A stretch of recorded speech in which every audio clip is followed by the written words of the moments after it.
Breaking news పిఠాపురంలో Janasena party 12వ ఆవిర్భావ సభ అనుకున్న దానికంటే సక్సెస్ అయింది. చిత్రాల నుంచి పవన్ పార్టీ శ్రేణులకు భవిష్యత్తు ప్రణాళికపై దిశానిర్దేశం చేశారు.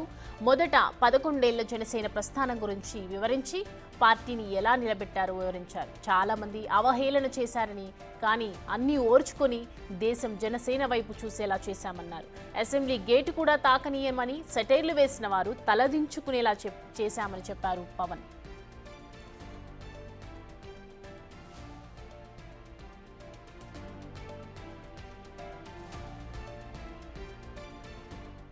అసెంబ్లీ గేటును కూడా తాకలేవు అని మనల్ని ఛాలెంజ్ చేసి సరిచిన ఆ తొడల్ని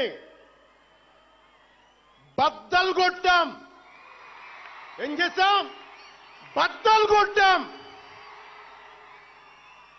బద్దలు కొట్టి ఆంధ్రప్రదేశ్ అసెంబ్లీలో 21 మంది ఎమ్మెల్యేలతోటి పార్లమెంటులో రెండు ఎంపీలతోటి అడుగు పెట్టాం.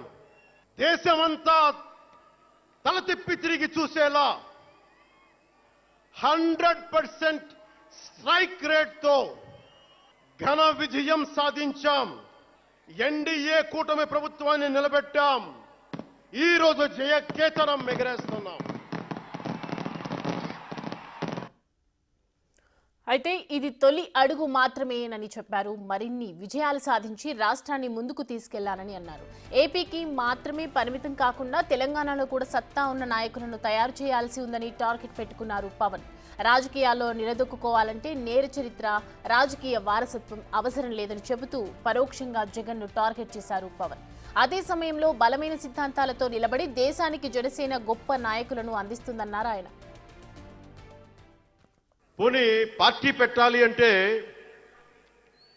నాన్న ముఖ్యమంత్రి అయి ఉండాలా? మావయ్య కేంద్ర మంత్రి అయి ఉండాలా? బాబాయిని చంపించి ఉండాలా? అంటే రాజకీయాల్లో ఉండాలంటే రెండు, పిచ్చి పవర్ హంగ్రీ ఉండాలి, లేదా బలమైన సైద్ధాంతిక బలమన్నా ఉండాలి. వ్యక్తిగా ఎదగాలి, పదవే ముఖ్యం, అధికారమే ముఖ్యం. దానికోసం గుండాల్ని వాడుకుంటాం, మర్డర్లు చేయిస్తాం, వేల కోట్లు దోచేస్తాం, కులాలని కెలికేస్తాం, రకరకాల విద్వేషాలు రెచ్చగొడతాం, తద్వారా లాభపడతాం అన్నది ఇంకో పద్ధతి.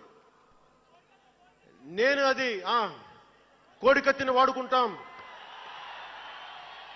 నేను అలాంటివి ఎంచుకోలే. సైద్ధాంతిక రాజకీయాన్ని ఎంచుకున్నాను. భవిష్యత్తులో జాతీయ రాజకీయాలే పవన్ టార్గెట్ గా అర్థమవుతోంది. దీనికి సనాతన ధర్మాన్ని ఆయుధంగా మార్చుకునే ప్రయత్నంలో ఉన్నారాయన. పిఠాపురంలోని పవన్ స్పీచ్ లో ఈ విషయంపై క్లారిటీ వచ్చింది. త్రిభాష విధానం, నియోజకవర్గాల పునర్విభజన అంశంపై మాట్లాడి ఆయనకు జాతీయ రాజకీయాలపై ఉన్న ఇంట్రెస్ట్ ను చెప్తూనే బీజేపీకి మరింత దగ్గరయ్యే ప్రయత్నం చేశారు పవన్ కళ్యాణ్. సంస్కృతాన్ని తిడతారు, హిందీని మీరు రుద్దుతున్నారు, సౌత్లో దక్షిణాదిని అంటారు. అన్ని దేశ భాషలే కదా. మన తమిళనాడులో తమిళ్ హిందీ రాకూడదు అంటుంటే నాకు అనిపించింది మనసులో ఒకటే, అప్పుడు తమిళ సినిమాల్ని హిందీలోకి డబ్ చేయకండి. డబ్బులేమో హిందీ నుంచి కావాలి, ఉత్తరప్రదేశ్ నుంచి డబ్బులు కావాలి, బీహార్ నుంచి డబ్బులు కావాలి, ఛత్తీస్గఢ్ నుంచి డబ్బులు కావాలి, కానీ హిందీ మాకు వద్దంటే అదే న్యాయం. పనిచేసే వాళ్ళందరూ మనకి బీహార్ నుంచి రావాలి, కానీ హిందీని ద్వేషిస్తానంటే ఎట్లా? ఇవన్నీ మారాలి కదా. అందుకని భాషల్ని ద్వేషించాల్సిన అవసరం లేదు. ఇద్దరు హిందూ ముస్లిం, ఐదర్ ఆంధ్రప్రదేశ్లో ముస్లిం కావచ్చు, తెలంగాణలో ఉన్న ముస్లిం కావచ్చు, తమిళనాడులో ఉన్న ముస్లిం కావచ్చు, అరబిక్లోనే కదా మంత్రాలు చదువుతారు, ప్రార్థిస్తారు. హిందూ ధర్మంలో సంస్కృతంలో చేస్తారు. దానికి ఏంటి సమస్య?